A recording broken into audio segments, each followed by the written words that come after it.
बिस्मिल्लाहिर्रहमानिर्रहीम। Ladies and gentleman, जैसे कि आप जानते हैं आपका अपना शो सितारे हमारे, और इसी के लिए आज हम मौजूद हैं राजा जर्रार, जो इस फैसलाबाद की एक ऐसी पर्सनालिटी, ऐसा यंग ब्लड जिसने हमें अपनी तरफ मुतवज्जो इस तरह से किया कि जब मैंने उनके बारे में बात करने की कोशिश लोगों से की या खुद से उसको सर्च करने की कोशिश की तो मेरे सामने बहुत सारे दरीचे खुलते ही गए। जब मैंने उनकी पॉलिटिक्स की तरफ देखा तो शहर के ऊपर वो छाए हुए नजर आए। जब मैंने उनकी स्पोर्ट्स की तरफ देखा तो ऐसा स्पोर्ट्स का इंतखाब उन्होंने किया जो कि अभी तक फैसलाबाद में आपको नजर नहीं आएगा। और इसके अलावा भी बहुत सारी बातें हैं, लेकिन ये सारी बातें हम लोग जानने की कोशिश करेंगे राजा साहब की जुबानी उन्हीं के घर पे और यहीं से। वेलकम टू द शो राजा साहब। Thank you very much sir, so nice of you. कैसे हैं आप? खैरियत से? मैं तो खैरियत से, ठीक-ठाक किया। इतना खूबसूरत फार्म हाउस, मैं तो फैसलाबाद के बारे में लोग जब भी बात करते हैं, हर शहर की अपनी खूबसूरती होती है, लेकिन कुछ खूबसूरतियां बड़ी छुपी हुई होती हैं। तो जिसमें से कुछ इस तरह का मौसम, इस तरह की खूबसूरती आपने अपने पास छुपा के रखी हुई है। लेकिन अब सुनने में आ रहा है कि ये लोगों के लिए भी आप ओपन कर रहे हैं, राइडिंग क्लब है, उसके अंदर लोग सीखेंगे आगे। ये किस तरह से ख्याल आया आपको? क्योंकि मैं स्पोर्ट्स को मैं कर रहा हूँ सिंस 93-92 से। ठीक है जी। और तब से लेके अब तक मैं स्पोर्ट्स के अंदर हूँ, और मैंने सारे पब्लिक स्कूल भागलपुर से ये स्पोर्ट्स स्टार्ट की। और ये हमारी वैसे कल्चरल स्पोर्ट है, इंटरनेशनल 10 पेगिंग भी इसमें आ जाती है, तो इंटरनेशनल लेवल भी है इसके अंदर। तो मैं इससे बहुत कुछ सीखा है मैं ज़ाती तौर पर। मैं जब घोड़े की फिलॉसफी पढ़ना शुरू की तो मुझे काफ़ी लिंक उसका नजर आया इंसान की फिलॉसफी से। तो मैंने घोड़े की ट्रेनिंग शुरू की तो मुझे म्यूजिक और डांस की समझ आई। ये घोड़े के साथ आपने लिंक किया इसको? ये क्योंकि है, ये है इट इज लिंक, क्योंकि दो चीजें बैलेंस, घोड़े के इंग्रेडिएंट है उसके फिजिकल और मेंटल, जो घोड़े की ट्रेनिंग में इस्तेमाल होते हैं वो वही इंग्रेडिएंट्स हैं जो डांस, टेम्पो। ये सुने कि ये एक ऐसा एनिमल है बहुत जल्दी से ट्रेंड हो जाता है। ये सारे एनिमल्स के अंदर से इसके अंदर ये प्लस है। ये यस, जिस तरह डॉल्फिन है, घोड़ा है और कुत्ता है, ठीक, इनके अंदर ट्रेनेबिलिटी की ज्यादा होती है कंपैरेटिवली। अगर हम इसको कंपैरिजन करें डॉग के साथ तो किसको आप रेट करें? जो डॉग है it's comparatively is more intelligent. उसका जो ब्रेन होता है that is around 4 to 5 year का जो बच्चा होता है उसके बराबर होता है। डॉल्फिन का 7 ठीक है साल के, तो और इसका भी 3-4 साल के बच्चे जितना इसका ब्रेन होता है। अच्छा। तो उस वजह से जब मैं इस गेम में आया तो मैंने इसको इससे बहुत कुछ सीखा। फिजिकली आप बहुत ज़्यादा फिट रहते हैं और मेंटली आप बहुत बेहतर रहते हैं। इट्स आपकी एक्सरसाइज के साथ एक्सरसाइज तो डेफिनेटली है, मेंटल एंड फिजिकल बहुत है। जब हम ये बात, आपने तो माशाल्लाह से बड़ा, आपका पूरा जिंदगी सारी की सारी इन्हीं चीज़ों के इर्द गिर्द घूम रही है, लेकिन जब हम जरा बचपन की बात करते हैं, हर एक का बड़ा खूबसूरत बचपन होता है, तो आप अपना बचपन इसी फैसलाबाद शहर में गुजारा आपने? जी, मैंने क्लास 3rd तक मैं फैसलाबाद में था। उसके बाद मैं सादिक स्कूल भागलपुर चला गया। ठीक है। वहाँ पे मैं lived my life there almost 10 years। ठीक। और तो बड़ा वो एक ऐसा टाइम कि जिसमें बच्चा अभी बहुत सारी उसकी ख्वाहिशात ऐसी होती हैं कि जिसमें माँ बाप के साथ उससे शेयर करनी होती हैं चीज़ें। तो आप एक तरह का बड़ा दूर चले गए घर से? मेरे ख्याल में दूर जाते हुए तो ये लग रहा था शायद मैं बहुत दूर जा रहा हूँ, ठीक, लेकिन आते हुए मुझे लग रहा था कि वापस घर जा रहा हूँ तो मैं बहुत दूर जा रहा हूँ। क्योंकि उधर आपका अपना घर, एक फैमिली का अपना घर बन जाता है, आपकी एक अपनी एफिलिएशन हो जाती है। बिकॉज अब 10 साल एक ही हॉस्टल में, ठीक, मुख्तलिफ हॉस्टल्स थे खैर, तो उसी लड़कों के साथ रहते हैं, तो you are like a family. तो राजा साहब वहाँ पे जो सादिक पब्लिक का आज भी एक नाम है, एक डिफरेंट नाम है, तो उसको आपने क्या एक ऐसी चीज़ है कि जो डिफरेंट है, जो उसको मुमताज़ करती है बाकी सारी इंस्टीट्यूशन से? देखिए, उसमें सादिक स्कूल की में जो एक्स्ट्रा करिकुलर एक्टिविटीज़ हैं एजुकेशन के साथ, ठीक है, बाकी जो स्कूल्स होते हैं ना उनका एक पहलू होता है एकेडमिक्स, ठीक, सिर्फ तालीम, ठीक, लेकिन जो इस किस्म के इंस्टीट्यूशंस होते हैं, जैसे कि सादिक स्कूल है, किशन कॉलेज है, वन हॉल है, और काफ़ी सारे कॉलेज, ये प्रॉपर ग्रूमिंग के लिए है। यहाँ से बेसिकली आपके मुल्क के सियासत ड्रीम मुल्क के स्पोर्ट्स में, मुल्क के अच्छे स्पीकर्स, ठीक है ना, वो निकलते हैं। क्योंकि उनकी ना सिर्फ एकेडमिक्स बल्कि एक्स्ट्रा करिकुलर एक्टिविटीज़ और अदर फिजिकल एक्टिविटी स्पोर्ट्स वगैरह के मौके बहुत ज़्यादा मिलते हैं। स्कॉलर्स ये कहते हैं कि जो पर्सनैलिटी है वो 3 डायमेंशन के ऊपर बनती है, आपका जेनेटिक्स है, आपका एनवायरनमेंट है और साथ में आपकी साथ साथ ग्रूमिंग, जिस तरह से आप बात कर रहे थे अभी। तो आपको लगता है कि ये जिन इंस्टीट्यूशंस का आपने नाम लिया है यहाँ पे जेनेटिक्स तो ऑफ कोर्स आपने बता दी कि बड़े अच्छे अच्छे लोग अच्छी अच्छी फैमिलीज के आते हैं, तो अगर कुछ ऐसे बंदे उसमें आ जाएं तो क्या जेनेटिक्स उनका नहीं भी हो तो तब भी वो उसको ग्रूम कर सकते हैं? माहौल का बहुत ज़्यादा इम्पैक्ट है, आपका इम्पैक्ट होता है लाइफ में। एक इंग्लिश की बड़ी फेमस प्रोवर्ब है, you can change your nature but not your nurture. तो ग्रूमिंग जो है उसके असरात आप पे बहुत ज़्यादा होते हैं। तो ऐसा माहौल जो एशिया का biggest school in the Asia area wise, ठीक है, और उसमें फैसिलिटीज जो है दैट्स मैक्सिमम आपको नहीं मिलती किसी और स्कूल में इतनी ज़्यादा। आप क्रिकेट फील्ड्स लेते हैं तो 3-4 क्रिकेट फील्ड्स हैं, मेरा हॉकी फील्ड्स लेते हैं तो 5-6 हॉकी फील्ड्स हैं, फुटबॉल फील्ड्स हैं, टेनिस कोर्ट्स हैं, स्क्वाश कोर्ट्स हैं, स्विमिंग पूल्स हैं। तो स्कूल ने आपकी पर्सनालिटी के ऊपर बहुत इम्पैक्ट छोड़ा है। ओके, सब आगे देखते हैं, आगे चीज़ों को समझने की कोशिश करते हैं। देन आपने ये शुरू से आपका एक शौक था हॉर्स राइडिंग, स्पोर्ट्स लाइक इस तरह की चीज़ें, या ये भी वहीं से डेवलपमेंट आई? मेरी जी अपना इस घोड़े से मेरी एफिलिएशन तो मेरी फैमिली की वजह से है, क्योंकि मेरी फैमिली ने हमेशा से रेस हॉर्सेस रखे हैं। ठीक है, और आज से 40 साल पहले ले गया तो घर में घोड़ा लाजमी होता था एज मोड ऑफ ट्रांसपोर्ट। ठीक है, तो घोड़ों से एफिलिएशन मेरी बचपन से थी। जब फतेहपुर स्कूल में गया तो वही मेरी जो अर्ज थी वो पूरी के बारे में, वो हमने वहाँ पे मेरे एक और दोस्त हैं, हम उनके थ्रू हमने प्रिंसिपल से बात की और हमने राइडिंग स्टार्ट कर रहा है। अच्छा, I was the first one who wrote the horse. Okay, Salikpur school में। ठीक है, ठीक। और आई वाज, ये कब की बात होगी? ये मैं बात करूँ 93 की। अच्छा राज साहब, हमें घोड़ों के मतलब और भी बहुत सारी बातें करनी है, और लेडीज एंड जेंटलमैन हम लोग ये भी जानने की कोशिश करेंगे ये जो हॉर्सेस हैं ये एक ही सिलेक्टेड कम्युनिटी ही की तरफ माइल क्यों हैं, या वहीं पे क्यों पाए जाते हैं, इस पर मजीद बात होगी लेकिन एक शॉर्ट ब्रेक के बाद। Welcome back ladies and gentleman, जैसे कि आप जानते हैं हम मौजूद हैं आज राजा जर्रार साहब उनके घर पे। एक छोटा सा फार्म हाउस भी है, वो भी साथ में घर भी है, सारी चीजें कटी हैं, बहुत खूबसूरत है सारी चीजें यहाँ पे, लेकिन उससे बढ़ के खूबसूरत पर्सनालिटी जिनके साथ मौजूद हैं, बातें करके बहुत मजा भी आ रहा है। राजा साहब मुझे ये बताएं, जब भी किसी पर्सनालिटी की तरफ लोग अट्रैक्ट होते हैं, लोग जानना चाहते हैं कि कौन लोग हैं, कैसे आप लाइक फैसलाबाद की जब हम बात करते हैं तो ये फैमिली बड़ी नोन फैमिली गिनी जाती है, मानी जाती है, बट जब हम फैसलाबाद से बाहर बहुत सारे लोगों के पास जाएंगे तो डेफिनेटली लोग जानना चाहेंगे कि आप लोग सियासत में कैसे आए, आप इन बिजनेस के अंदर कैसे आए, थोड़ा सा अपने बारे में बताएं।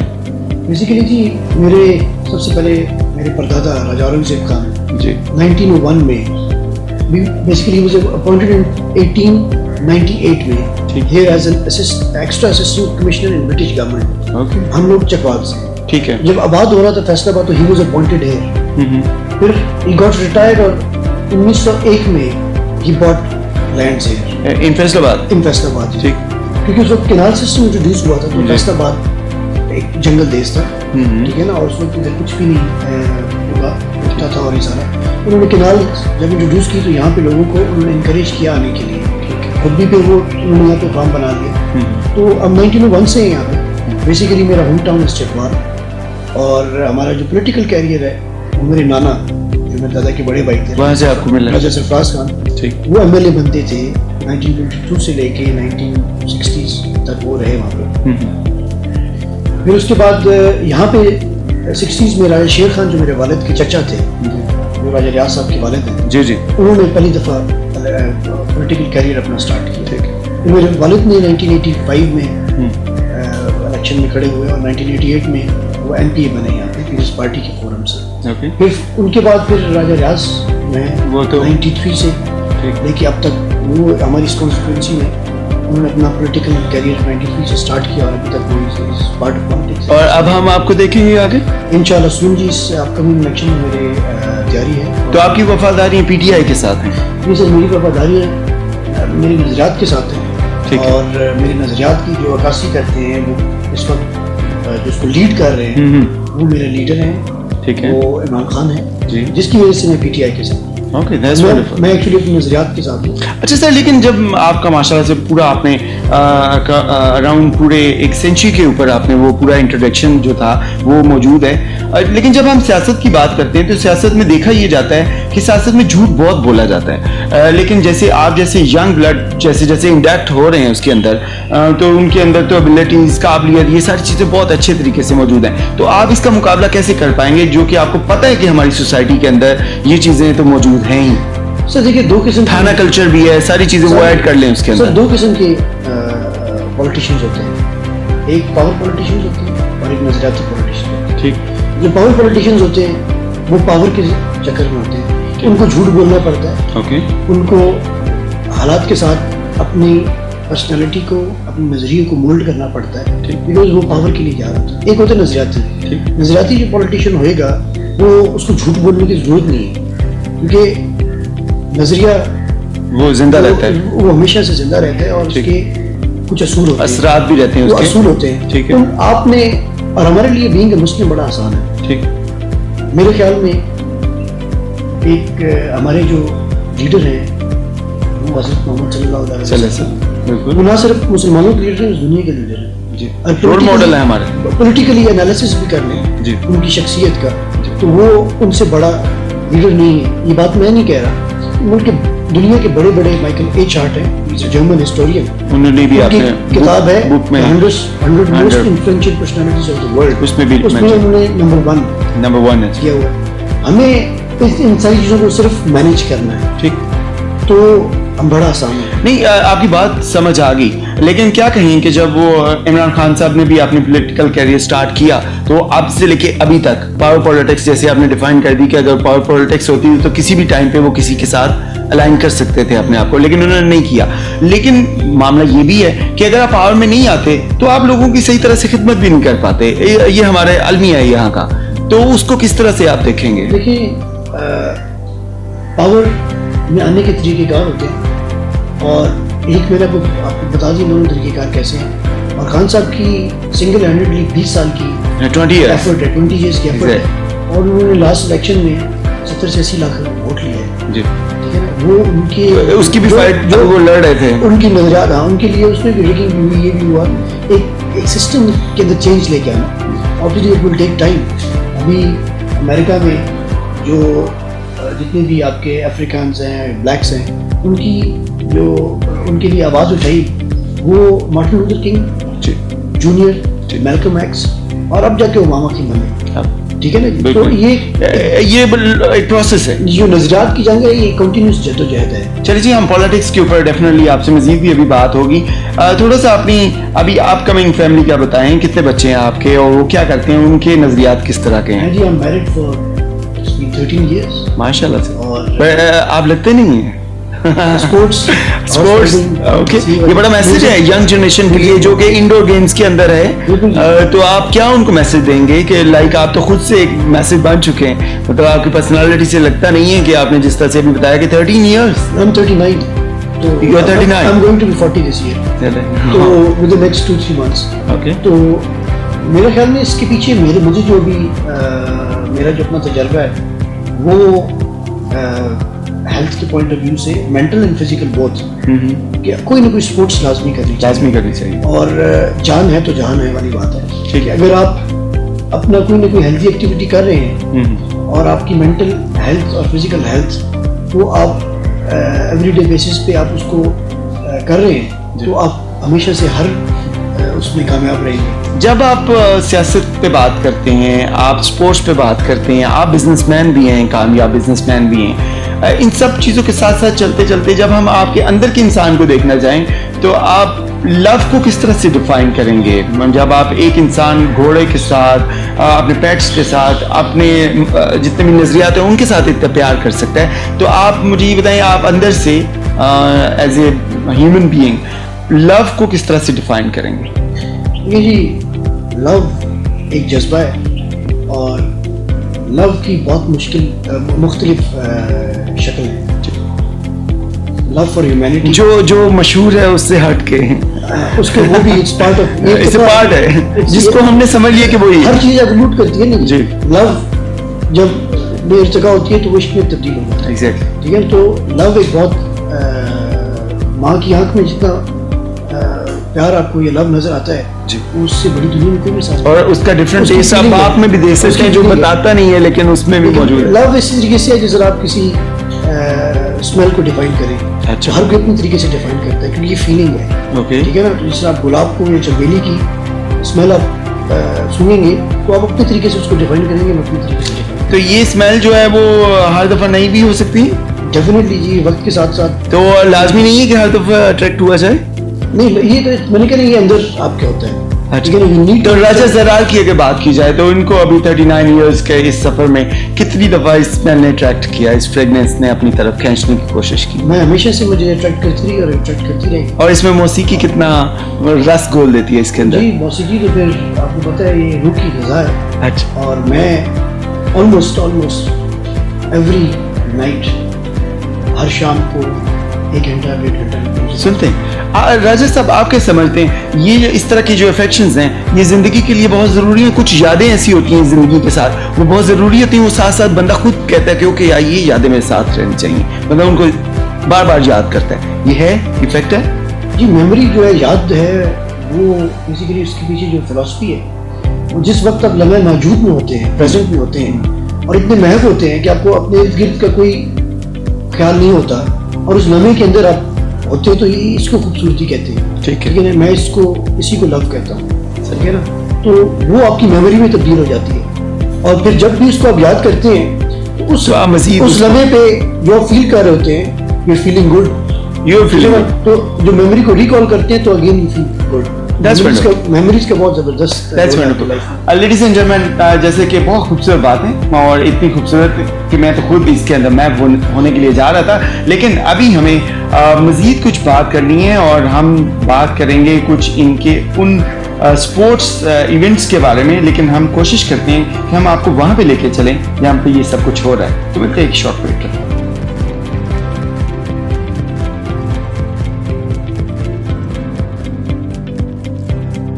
Welcome back ladies and gentleman, जैसे कि आप जानते हैं कि अभी हम इंटरव्यू कर रहे हैं राजा जरार साहब का और उनके फार्म हाउस पे हम लोग मौजूद हैं। और जैसे कि मैंने आपको शो के स्टार्ट में हम लोगों ने राजा साहब की पर्सनल लाइफ के बारे में बहुत सारी बातें की, लेकिन अभी जो टाइम है वो ये जानने का है कि यहाँ पे राइडिंग क्लब मौजूद है फैसलाबाद के अंदर, तो आप लोगों को उसका पता है या नहीं है, लेकिन ये सब पता चलाएंगे हम राजा जरार साहब से। राजा साहब, यहाँ पे बड़ी ज़बरदस्त आपने रौनक लगाई हुई है, बल्कि मुझे पता चला कि जिस हॉर्स पे मैं बैठा हूँ इसका नाम भी मौज मेला है। जी जी। तो ये सब कुछ चलता रहता है यहाँ पे। तो मुझे ये बताएं कि फैसलाबाद के लोग किस तरह से इसके अंदर शमूलियत कर सकते हैं, मेंबरशिप कैसे हासिल कर सकते हैं? सर, इसके डिफरेंट फोरम्स हैं। अभी मैं प्राइवेटली जस्ट टू इनकरेज अपने दोस्तों को, भाइयों को और जो भी पैशनेट है अबाउट लर्निंग दिस राइडिंग, उनको तो मैं ऑब्वियसली एज अ फ्रेंड वो आते हैं मेरे पास और वो इनवाइट करता हूँ और उनको मैं इनकरेज करता हूँ, क्योंकि मैंने आपको पहले भी इंटरव्यू में बताया कि मैंने इस राइडिंग से मैं बहुत कुछ सीखता हूँ और मेरे लिए फिजिकल और मेंटली ये मेरी बहुत बड़ी थेरेपी है। सारे लोगों के लिए ये वाली मैं समझता हूँ कि एक चीज़ से मैं जिससे मुस्तफ़ीद हूँ, एक बड़ी ज़बरदस्त एक्टिविटी है, तो मैं लोगों में भी कन्वर्ट करूँ। और जैसे गोल्फ क्लब है फैसलाबाद के अंदर, वो भी बहुत देखा जाए तो कोई इतनी रौनक नजर नहीं आती, हालांकि मौजूद है। बहुत सारे पार्क्स हैं, लेकिन बहुत सारे तो नहीं, लेकिन जितने के हैं वहाँ पे भी। तो आप समझते हैं कि आपकी ये एफर्ट जो है यहाँ के लोगों को थोड़ा सा उनके अंदर इंटरेस्ट पैदा करने के लिए कामयाब हो सकेंगे? डेफिनेटली मैं 100% श्योर हूँ और ये हो रहा है और मजीद होके रहेगा। ठीक है। इस सिलसिले में हमने राणा इकरार साहब हैं, वीसी एग्रीकल्चर यूनिवर्सिटी, उनकी बहुत मेहनत है। अच्छा। बड़ी ज़बरदस्त स्ट्रगल है और उन्होंने अपना एग्रीकल्चर यूनिवर्सिटी में एक इक्वेस्ट्रियन सेंटर के नाम से एक सेंटर बनाया है, जिसमें हम इनकरेज करेंगे अपनी यूथ को, प्लस जो भी इंटरेस्टेड है राइडिंग में, और वो अपने गामजन है अपने उस पे, और इंशाल्लाह हम उसमें मजीद। राजा, मुझे ये बताएं कि जैसे हॉर्सेज हैं, इनके बारे में वफादारी का लफ्ज बहुत बोला और समझा जाता है, तो आपने हॉर्सेज को किस तरह से पाया? It's a two sided love. ठीक है। ये जो दुनिया का नहीं चलता है। ये नहीं वन साइडेड नहीं है सर। आप घोड़े को प्यार करेंगे, ये आपको इन रिटर्न इंसान प्यार चलते देगा। हैं कि नहीं? इंसान चल जाते हैं, इंसान चलते रहते हैं, लेकिन वन साइडेड पे वन साइडेड पे मेरे ख्याल में वन साइडेड लव उसको कहा जाएगा।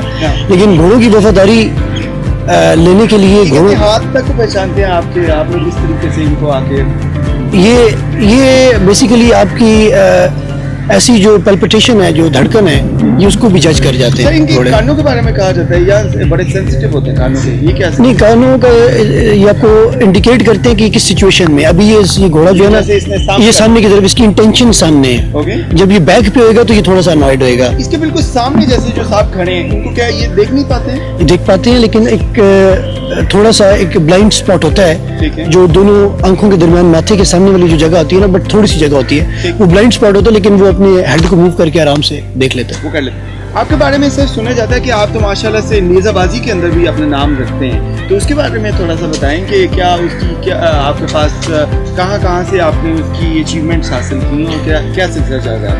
मैंने अपना इसमें 2 किस्म के फोरम्स हैं, एक नेशनल नेज़ाबाजी है और एक इंटरनेशनल है। ठीक है, तो नेशनल में मेरा एक अपना क्लब है, प्राइवेट क्लब है, शेर अज़्ज़ा के नाम से। कहाँ पे? उसमें ये फैसलाबाद में यही वाला जो क्लब है बेसिकली, और उसमें मेरे दोस्त हैं, मेरे साथ कामरान खान रोखड़ी हैं, अली खान न्याजी हैं, ज़हीर अनवर जप्पा है और अपना भरवाना साहब हैं, तो अता भरवाना साहब हैं। तो वो मेरा, लेकिन एक इंटरनेशनल फोरम है, इंटरनेशनल कंपटीशन होते हैं। मैं 8 से 9 मुल्कों में इंटरनेशनली गया हूँ, और मेरे पास इस वक्त मेरे पास तकरीबन 6 गोल्ड मेडल हैं अच्छा, और 5 सिल्वर मेडल हैं वेरी गुड। और 7 या 8 मेरे पास ब्रॉन्ज मेडल्स हैं। तो मैंने इंटरनेशनल टेंट पेगिंग में बड़े कम वक्त में इसमें अल्लाह ने मुझे काफ़ी सारी अचीवमेंट इसमें हासिल कराई। सर, कहते हैं कि ये बड़ा शाह सवारी इसे बोला जाता है ना, बड़ा बादशाहों का खेल और बादशाहों के साथ ही निस्बत इसकी बोली जाती है, तो ये आपका प्यार ही है कि जो इसको लेके चल रहे हैं, लेकिन फिर भी जेब पे असरअंदाज तो होता हो। नहीं जी, जिस चीज़ का आपको पैशन हो वो जेब पे असरअंदाज नहीं वो भी करती चाहे तो कोई है, वो नहीं, वो तो आप उसको जस्टिफाई करते हैं। और जहाँ आप एक ज़िंदगी अल्लाह ने दी हुई है, उसमें साथ तो लेके जानी नहीं है पैसे। लेकिन सर, आम लोगों के समझने के लिए एक घोड़ा जो है वो अप्रॉक्स आपको मंथ में कितने का पड़ जाता है? सर, रूरल एरियाज में इतना कॉस्ट नहीं करता है, शहर के अंदर कंपैरेटिवली ज़्यादा। एग्रीकल्चर बैकग्राउंड, मेरा एग्रीकल्चर बैकग्राउंड है, हम जिम्मेदार हैं बेसिकली, तो मुझे इसलिए इतना ज़्यादा कॉस्ट नहीं करता, क्योंकि मेरी अपनी ज़मीनें हैं, मुझे इनका फोल्डर वहाँ से आ जाता है। और बाकी भी ये हमारा शहर एक जिस जगह में बैठा हूँ, ये गाँव ही था एक ज़माने का, अभी भी तकरीबन इसको सेमी गाँव कह लें या सेमी सिटी कह लें। नहीं, आपके आने से काफी इसके अंदर डेवलपमेंट नजर आ रही है। नहीं जी, बिल्कुल, मेरा फैमिली का भी बड़ा ये सारा शौक है, प्लस मेरा भी है, तो उसको वो मज़ा इसका दोबारा कर देता है। लेडीज एंड जेंटलमैन, जैसे कि आप जानते हैं बहुत खूबसूरत बातें अभी चल रही हैं, आपको सेट जिस तरह का नजर आ रहा है उस तरह की बातें करने की कोशिश की हम लोगों ने, लेकिन अभी कुछ बातें और मौजूद हैं और भी कुछ हमारे ज़हनों में आपके बताए हुए सवाल मौजूद हैं, ये भी जारी रहेंगे लेकिन एक शॉर्ट ब्रेक के बाद। Welcome back ladies and gentleman, जैसे कि आप जानते हैं हम लोग मौजूद हैं राजा जर्रार साहब के फार्म हाउस पे। हमारी बहुत सारी बातें जो अभी तक चली आप लोगों ने सुनी, लेकिन एक ऐसा पहलू जो कि इंसान के साथ साथ चलता रहता है, वो घुड़सवारी भी करता है, वो बिजनेस भी करता है, वो पॉलिटिक्स में भी रहता है, लेकिन साथ साथ एक और शौक है राजा साहब का। रजा साहब, आप वो बता रहे थे कुछ ट्रैवलिंग का, तो ये कि घोड़े के ऊपर ट्रैवलिंग की बात हो रही है, ये कुछ और? ये जनरल ट्रैवलिंग की बात हो रही है, जो इंटरनेशनल ट्रैवलिंग का मुझे काफ़ी ज़्यादा इत्तेफाक है। अच्छा, मैं तकरीबन अमेरिका में मोर देन 42-43 स्टेट्स का मेरा विजिट है। ठीक है। यूरोप में गया हूँ, जापान गया हूँ, साउथ अफ्रीका, और इस किस्म के बहुत सारे। रजा साहब, आप बता रहे थे कि ट्रैवल आपने इतने कंट्रीज ट्रैवल किए हैं वहाँ पे, तो कौन सी एक ऐसी चीज़ है जो कि आपको लगता है कि यार ये पाकिस्तान के अंदर काश कि ये चीज़ें भी आ जाएं? 2 या 3 चीज़ें ऐसी कोई? मेरा अपना ज़ाती ख्याल है कि पाकिस्तान के आप कंपेयर करें with the rest of the world, Pakistan में कोई ऐसी चीज़ नहीं है जिसकी कमी है। हाँ, मैनेजमेंट की कमी है। मैनेजमेंट, हाँ, हमारे टूरिज्म जो डिपार्टमेंट्स हैं उनको डेवलप नहीं है, जिस तरह के बाहर है, उनकी मार्केटिंग नहीं है। नीयत की भी कमी है सर? नीयत की तो डेफिनेटली पिछले 30 साल से बहुत ज़्यादा नज़र आ रही है आपको। अच्छा, तो वो तो लोगों से बदल सकता है। पाकिस्तान के तो सारे कहते हैं 4 मौसम भी है, सब कुछ है जो कि बाकी कंट्रीज के अंदर आपको नहीं मिलता, लेकिन यहाँ पे तो अल्लाह ताला ने अपनी ब्लेसिंग्स को दी हुई है। मेरे ख्याल में लोगों से ज़्यादा यहाँ पे लीडरशिप बदलने से ये चीज़ आएगी, और हमारे मुल्क में उसी वक्त आएंगे लोग जब वो समझेंगे कि यहाँ की लीडरशिप बेहतर है, और जिस कोई पॉपुलर लीडर आएगा, कोई पॉपुलिस्ट लीडर आएगा, तो मुल्क में भी लोग आएंगे, उनको तसल्ली होगी कि कोई बेहतर लीडर है। और करप्ट हुक्मरान आपके सर पे बैठे होंगे, तो मेरे ख्याल में कोई भी ये नहीं चाहेगा कि इस मुल्क में कोई आए। गाइस, जब आप ट्रैवल करते हैं इतने कंट्रीज के अंदर, तो वहाँ पे पहली चीज़ इंसान खूबसूरती की तरफ माइल होता है, तो वहाँ पे आपको कौन सी चीज़ें अट्रैक्ट करती हैं वहाँ की कंट्रीज के अंदर जाके? वहाँ पे जो सबसे ज़्यादा मुझे खूबसूरत चीज़ लगती है इंटरनेशनल ट्रैवलिंग में, या वो जो मैं समझती हूँ कि सबसे वो अखलाकियात हैं, उसकी कौम की अखलाकियात, ठीक है, हॉस्पिटैलिटी, और जिसमें मेरा ख्याल में पाकिस्तान इज द रिचेस्ट। जो हॉस्पिटैलिटी पाकिस्तान में मिलती है वो किसी और मुल्क में नहीं मिलती। नॉट एज ए पाकिस्तानी मैं नहीं बात कर रहा, मैं इंटरनेशनल ट्रैवलर बात कर रहा हूँ। तो पाकिस्तान में ये सब चीज़ें होने के बावजूद ये चीज़ें इस लेवल पे नहीं आ सकी, वो that is lack of management, lack of हमारे जो लीडरशिप है, ठीक है ना, वो उस चीज़ में कामयाब नहीं रह सके। आपने जितने कंट्रीज का नाम लिया उसमें अरबिक नेशन भी आ गई, उसमें अंग्रेज भी आ गए, उसके अंदर ईरान भी ऑफ कोर्स आपने विजिट किया होगा, बड़ी बड़ी नेशंस के नाम है ये। आपको कौन सी नेशन ने ज़्यादा मुतासर किया? मुझे जी जितने भी सारे ममालिक में गया हूँ, मुझे सबसे ज़्यादा स्विट्ज़रलैंड और जर्मनी के वहाँ पे लोगों के जो मैंने पहले कहा अखलाकियात बहुत बेहतर थी, बहुत ज़बरदस्त थी। अमेरिका भी बहुत ज़बरदस्त है, मैं अमेरिका में मेरे सबसे ज़्यादा ट्रैवलिंग अमेरिका में हुई है, और मैनर्स जो लोगों में है, और लेकिन उसका सबसे ज़्यादा जो उसको सही तरीके से ट्रैवलिंग पॉइंट ऑफ व्यू से किसी मुल्क ने अगर मैनेज किया है तो वो स्विट्ज़रलैंड है। जब मुल्क से बाहर होते हैं तो किसको ज़्यादा मिस करते हैं, घोड़ों के अलावा sir? Family of course, family. आपके बेटे का नाम क्या है? माज़ियार सजाद। उसको बहुत मिस करते हैं? डेफिनेटली मैं अपनी वाइफ, अपना बेटा और बाकी, क्योंकि हमारा फैमिली आपकी माशाल्लाह सारी तो मैं उनको बहुत ज़्यादा मिस करता हूँ, और दोस्त ऑफ कोर्स। फैमिली की अहमियत आपकी, मतलब जो भी एक कामयाब बंदा होता है, और सभी लोग कहते हैं फैमिलीज बड़ा रोल प्ले करती हैं इंसान की अपनी ग्रूमिंग के लिए, इंसान की अब आगे की तरफ बढ़ने के लिए। तो आपकी फैमिली आपके लिए कितनी हद तक सपोर्टिव है इस सारे? जितनी मुझे रिक्वायर्ड है वो मुझसे ज़्यादा मेरा ख्याल करती है, और इत्तेफाक में बरकत वाली बात है।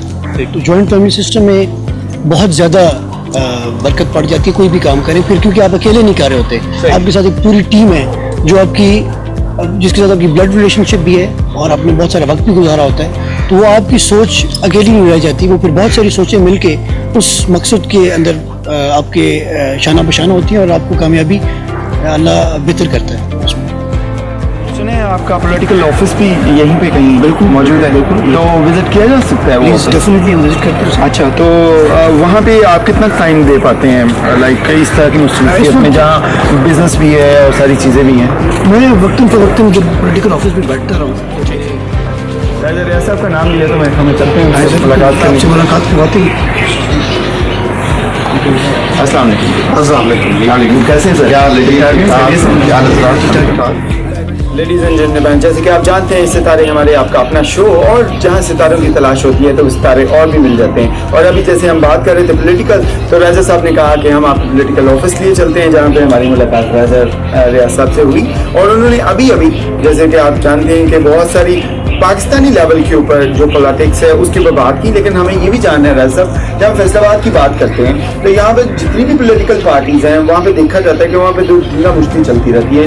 नो डाउट कि ये पूरे पाकिस्तान का मैटर है, लेकिन यहाँ पे कुछ एक्स्ट्रा नजर आता है। नून की बात कर लें तो वो भी दरों में डिवाइडेड नजर आती है, PTI की बात कर लें तो अंदर उसके मामला कुछ ऐसे हैं जो खुल के तो नहीं लेकिन फिर भी नजर आ रहे होते हैं। इसकी वजह आप क्या समझते हैं फैसलाबाद के? इसकी एक मेन वजह तो ये है कि फैसलाबाद बहुत ज़्यादा पॉलिटिकल अवेयरनेस है, और लोगों का सियासत में बहुत ज़्यादा दिलचस्पी है। और दूसरी मैं समझता हूँ कि जितनी मुस्लिम लीग नून में लड़ाई है, PTI में उससे बहुत कम है, बहुत कम है। पीपल्स पार्टी में भी लड़ाई है, PTI में बहुत कम है, और मुस्लिम लीग नून में बहुत ज़्यादा है। बल्कि मुस्लिम लीग नून में तो एक दूसरे पर ये भी कहा जाता है कि ये कातिल है, ये दहशतगर्द है, उसको सुना देता है। तो PTI में इस तरह नहीं है। तो थोड़ी बहुत जो है हम कोशिश कर रहे हैं कि उसको भी ख़त्म किया जाए। तमाम लोग मिलके आने वाले इलेक्शन में PTI मुतहद होकर इलेक्शन लड़े खान साहब की क़यादत में, तो मैं समझता हूँ उससे बेहतर रिजल्ट आए। सर, आज आप जैसे जानते हैं, आज राजा रियाज साहब के साथ हम लोग ये शूटिंग कर रहे थे, तो इनकी बहुत सारी ऐसी लाएगी तो हमें पता चला, लेकिन बहुत सारी आप चूँकि इनके बड़े हैं तो कुछ ऐसी चीज़ें जो आप जानते हैं इनके बारे में जो हमारे नाज़रीन भी और लिसनर्स भी सुन सकें। जी, ज़रार बड़ा टैलेंटेड है, और बड़ा माशाल्लाह इसकी सोच जो है वो बड़ी पॉजिटिव है, और हमेशा ये जो मेरे साथ पॉलिटिकल एक्टिविटी जो होती है उसमें मेरे साथ देता है। बाकी बहुत सी जगहों पे ये मेरे साथ जाता है, लोगों को मिलता है। किसी वक्त मैं यहाँ ना हूँ तो जो पॉलिटिकल एक्टिविटी होती है या कोई फौजी होती है या कोई शादी होती है तो फिर ये मेरी तरफ से वो आ जाके अटेंड करता है। तो माशाल्लाह बहुत समझदार और बहुत पॉलिटिकल सोच रखने वाले हैं। तो आप क्या समझते हैं, ये ज्यादा अच्छे स्पोर्ट्समैन है या ज्यादा अच्छे पॉलिटिशियन है? इंशाल्लाह स्पोर्ट्समैन तो इस वक्त बहुत उरूज पे है और इंशाल्लाह उम्मीद है कि पॉलिटिक्स में भी ये इसी तरह उरूज जा सकता है। राज साहब आपका बहुत शुक्रिया, आपके कीमती वक्त का। इंशाल्लाह मुलाकात रहेगी sir, thank you. Welcome back ladies and gentleman. जैसे कि आप जानते हैं हमारे अपने शो के अंदर एक बहुत ही जबरदस्त एक चंक होता है जिसका नाम रैपिड फायर है, जिसमें हमारी कोशिश होती है कि हम अपने गेस्ट को किसी तरह से फंसा सकें, लेकिन बहुत सारे लोग फंसते नहीं हैं। और मुझे आज के बारे में तो बहुत ही यकीन है कि जितनी इंटेलिजेंटली राजा जर्रार ने हमारे पहले क्वेश्चंस को टैकल किया, मैं टैकल ही नहीं कहूँगा, और मुझे अभी भी लग रहा है कि अभी भी ये चीज़ें इसी तरीके से चलेंगी। तो राजा साहब एक हम लोग रैपिड फायर आपके साथ खेलेंगे, तो are you ready for this? I am ready sir. Okay ji sir, cars और हॉर्सेस? हॉर्सेस।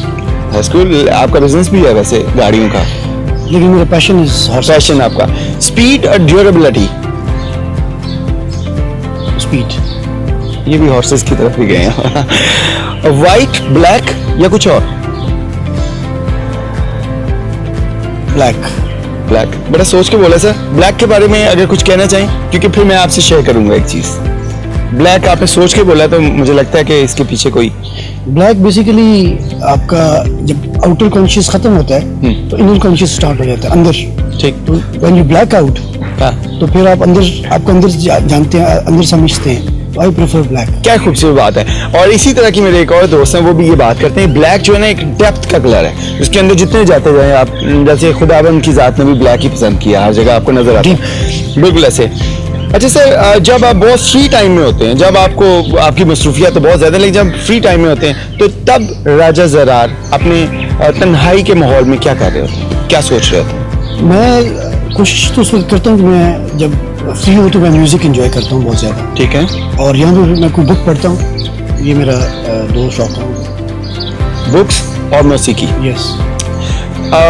अगर मैं आज की बात करूँ, आज शाम को आप कितने बजे सोने के लिए जाएंगे? डिपेंड करता है, मेरे पास सोशल सर्कल माशाल्लाह से अल्लाह का बड़ा करम है।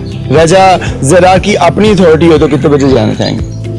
मैं तो मैक्सिमम 12 से पहले सो जाने वाला बंदा हूँ। अच्छा ठीक है। अर्ली आप उठ भी जाते हैं, इसका मतलब है? नहीं, तकरीबन मैं उठता लेट हूँ। ठीक है। 9:30-10 बजे। सर कुछ वर्ड्स ऐसे हैं जैसे ज़हन में आए तो उनके बारे में डिफरेंट बंदे को यकदम एक स्पॉन्टेनियस एक रिएक्शन आता है। पाकिस्तान सबसे पहले horses, passion. That's wonderful. Ladies and gentleman, ये हमारा अभी सिलसिला चल रहा है, लेकिन शॉर्ट सी ब्रेक है, मिलते हैं शॉर्ट ब्रेक के बाद। पैसा सर? नेमत है। स्कूल, शोहरत,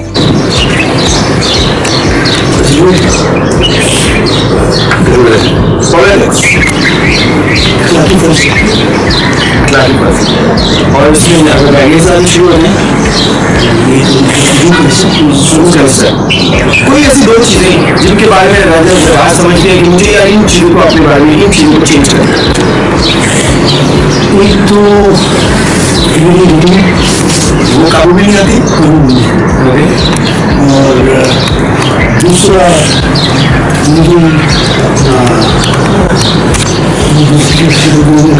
इसका इसके बारे में इतना सोचा नहीं है। लेकिन चलो दो का हमारा था, आपने एक बता दिया। जब आप अपनी 20s पे सोचते हैं कि राजा जर्रार 20s का जो एज ग्रुप है, कौन सी यादें जो आपकी तरफ आती हैं?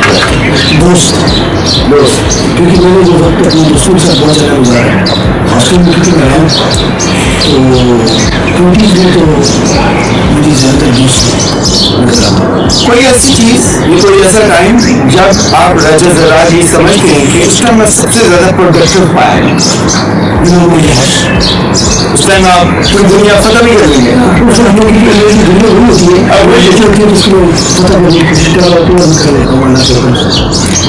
Tell me about your mistake जो आप आज तक की जिंदगी में समझते हैं कि हाँ यार ये मेरे से गलती है, बल्कि मुझे लगती है बट जो एक बड़ी उम्र के सामने आ जाती है। अपनी एजुकेशन करना चाहिए था, लेकिन हालात ऐसे थे मैं नहीं कर सकता बाद सब कहते के बाद आके मुझे तो वो ये गलती है मुझे अपनी एजुकेशन के लिए मुझे बहुत कुछ करना है वो मैं करने की कोशिश कर रहा हूँ। दुनिया इंसान अपनी जिंदगी यहाँ पे गुजारता है लेकिन बहुत सारे ख्वाब भी होते हैं साथ साथ। तो राजा ज़रार के ड्रीम्स क्या हैं जो अभी साथ साथ चलते रहते हैं कि ओके अभी मुझे ये सब कुछ करना है। मेरा ड्रीम जो है वो एक अच्छा इंसान है और उसकी कोशिश करता रहता हूँ कि अपने जो भी हैं उनको ओवरकम करूँ और यही इंसान इस शो के बारे में जो कि अभी आपने सारा शो हमारे साथ किया इसके बारे में कोई मैसेज आप देना चाहिए। ये बहुत जबरदस्त पर्सनैलिटी इंकरेज करने के लिए और फैसलाबाद जैसे शहर में बड़े जबरदस्त इस किस्म के लोग हैं जिनको आपको ये कहना चाहिए मीडिया के ऊपर और इस किस्म के शोज़ के ऊपर और बहुत टैलेंट है फैसलाबाद में जो कि निकल के सामने नहीं आया उनको ये कहना चाहिए और आप कोशिश कर रहे हैं मेरे ख्याल में बेस्ट ऑफ लक और ये बहुत ज़बरदस्त आपकी काविश है बहुत ज़बरदस्त आप काम कर रहे हैं और I wish you best of luck. Thank you ladies and gentleman, जैसे कि आपने हमेशा की तरह हमारे शो के साथ रहे अपना फीडबैक हमें जरूर दीजिएगा और इसी टाइम इसी हफ्ते और साथ इसी टाइम पे हम दोबारा मिलेंगे। तब तक के लिए खुदा हाफिज़।